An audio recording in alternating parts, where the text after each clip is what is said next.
If you're thinking about starting a service-based business that's based in business and is very similar to our business that's based, then you may find that you need money today, but your lead time between the time you make a sale to the time you collect that money can be sometimes months, if not even years. We once had a project that was over 2 years old that we had quoted before it was even accepted. And then it was about another year before it was finally complete and we could collect all the money. That's a very long lead time. And if your business is sitting on mostly sales like that, you have to think very far in advance. If this is your first time here, I'm Ken. This is my brother James. We are the Security Bros. When we aren't making videos like these, we actually run a business.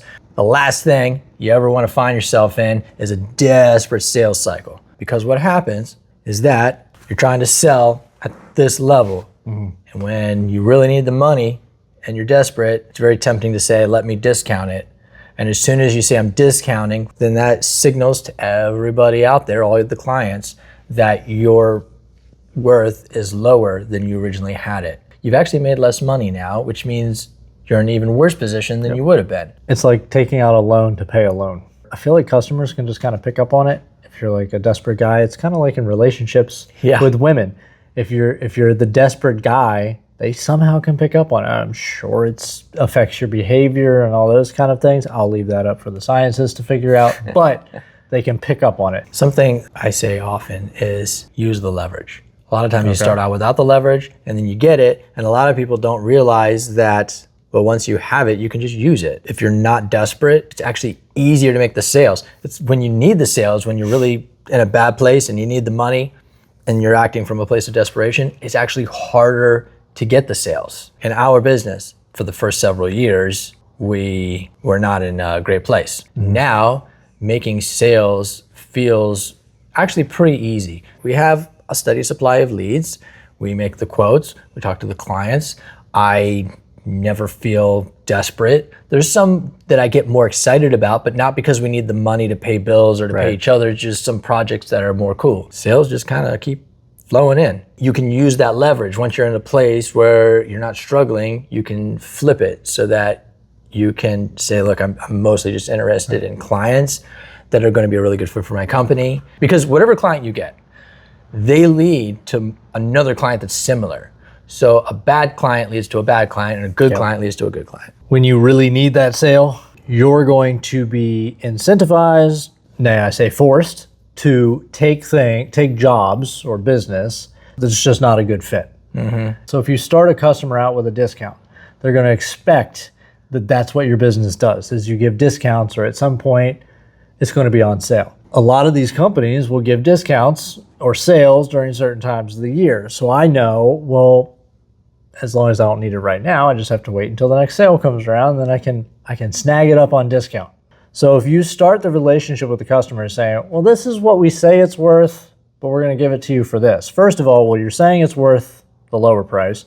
Secondly, they're going to always expect discounts from you in the future. Discounts are tough because there's times that I would like to give a discount, but as you pointed out, it then devalues what you're selling. Right. Which is why using discounts has to be done in just the right way. It's tricky. For instance, a really powerful boss move is to not offer the discount in advance. Just give it to them after they've already signed with you. Like maybe you have a great client and they've purchased so much stuff from you.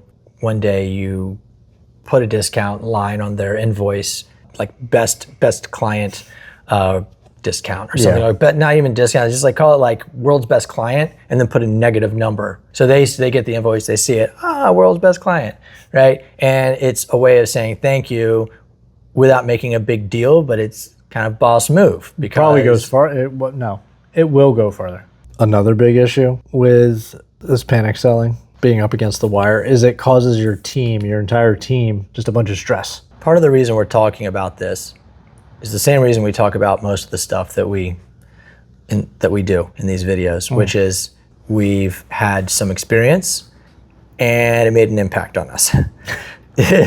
And so we're basically talking to ourselves here. Almost all service businesses are a bit of a roller coaster. Where our roller coaster used to be really dramatic. We would get jobs that we had to work literally sometimes 24-hour days. There was one job me and James worked 36 hours straight. When I say straight, I mean we did not take naps, we didn't go to sleep, we were on the project the whole time. The only break we took was to eat meals. That's the only time that I was not on my feet. It was the only time James wasn't on a ladder. We would have these months where we wouldn't always work 36 hours straight, but we would work a lot of hours straight, and then we'd have these big droughts. So we might have one month where we made like $40,000, and then we'd have other months where it was like crickets.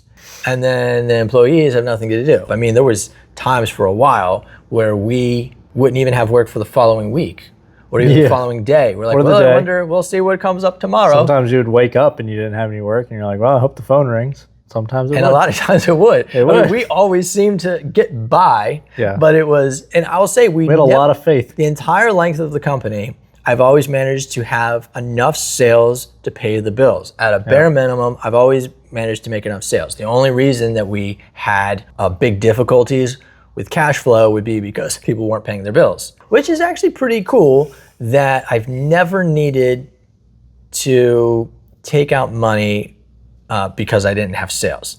Always I made the sales. Cool. But we still had the cash flow problems, and we still had this massive roller coaster experience and flying by the seat of our pants and all the faith and all of that. And now that we're in a good cycle, it's just a matter of keeping that cycle going. And keep selling before you need to be selling. Sell. Sell. Dude, most of the jobs that we have now, they're based on quotes that were sent usually months ago, and in some cases years ago. We just have a ton of quotes in the buffer. So when I'm meeting with a client, I just assume it's going to be 6-8 months into the future, if not longer, which is why I'm kind of casual about the sale, which is funny because I think sometimes that attitude is what makes people want to work with you. Yeah, you're not scaring them away. I look at this as like being either a farmer or a hunter. The hunter goes out and he needs to kill something for dinner that day. And if he doesn't go and kill anything, he doesn't have anything to eat. The farmer, he plants enough so that he has food throughout the entire rest of the year once the harvest comes in. Be the farmer, don't be the hunter. It'll be better. And if you like being the farmer, why don't you go ahead and farm alike so that we know, and share it so your friends know. Bye.